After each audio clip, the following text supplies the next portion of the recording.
తెలంగాణ రాష్ట్ర ముఖ్యమంత్రి రేవంత్ రెడ్డి గారి ఆలోచనలకు అనుగుణంగా ఈనాడు తెలంగాణ రాష్ట్రంలో ప్రతి పేదవాడు సన్న బియ్యాన్ని తినిపించాలి అని ఈ రాష్ట్ర ప్రభుత్వం సన్న బియ్యం ఇయ్యటమే కాకుండా గడిచిన 10 సంవత్సరాలలో పేదవాడికి తెల్ల రేషన్ కార్డు ఇవ్వాలని కానీ ఎవరి పేరైనా మిస్ అయితే ఆ కార్డులో పేరు యాడ్ చేయాలని కానీ ఆ ప్రభుత్వానికి ఆలోచన లే. బై ఎలక్షన్లు ఎక్కడొస్తే అక్కడ మటుకు రేషన్ కార్డులు ఇవ్వటం, ఓటర్లని ప్రభుత్వ సొమ్ముతో పరోక్షంగా బ్రైబ్ చేసిన ఆ ప్రభుత్వానికి మొన్న సార్వత్రిక ఎన్నికల్లో ప్రజలు తగు గుణపాఠం చెప్పారు.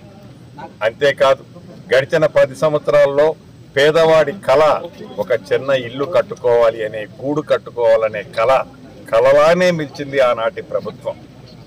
ఇందిరమ్మ ప్రభుత్వం అంటేనే ఇందిరమ్మ ఇల్లు, ఇందిరమ్మ ఇల్లు అంటేనే ఇందిరమ్మ ప్రభుత్వం. ఈ ప్రభుత్వంలో మొదట విడత 4.5 లక్షల ఇల్లు రాష్ట్ర వ్యాప్తంగా ఇస్తూ ప్రతి నియోజకవర్గానికి 3,500 చొప్పున ఇవ్వటం జరిగింది. ఐటీడీఏ ప్రాంతాల్లో ఉన్న నియోజకవర్గాలకి అదనంగా మరికొన్ని ఇళ్ళు ఇవ్వడం జరిగింది. మొదట విడత ఈ 4.5 లక్షలతో కలిపి రాబోయే ఈ 3.5 సంవత్సరాల్లో పేదవాడి కళ నెరవేర్చడం కోసం 20 లక్షల ఇళ్లు కట్టించాలన్నదే మన ఇందిరమ్మ ప్రభుత్వం యొక్క ఆలోచన. ఏవైతే ఈనాడు ప్రతి నియోజకవర్గానికి కొన్ని ఇచ్చామో విడతల వారీగా ప్రతి పేదవాడికి రాబోయే సార్వత్రిక ఎన్నికల నాటికి ప్రతి ఊళ్ళో నీది ఏ పార్టీ, నీది ఏ కులం, నీది ఏ మతం అని అడగకుండా పేదవాడు అయ్యుంటే చాలు ఆ పేదవాడికి ఇందిరమ్మ ఇల్లు ఇచ్చే ఆలోచన ఈ ప్రభుత్వం ఈనాడు చేస్తుంది.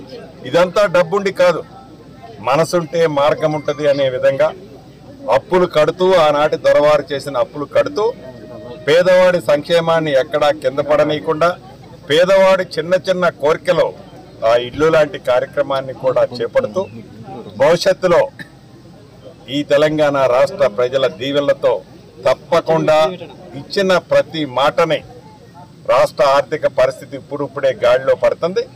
ఇచ్చిన ప్రతి మాటని పేదవాడికి అందించే దాంట్లో కూడా వెనకడుగు వేయదు అని తెలుపుతూ ఇప్పుడే అభివృద్ధికి సంబంధించి సుమారు ఈరోజు అశ్వరావుపేట నియోజకవర్గంలో ఒక 20 నుంచి 22 కోట్ల కేవలం రోడ్లు బ్రిడ్జీలకి శంకుస్థాపన చేసుకున్నాం.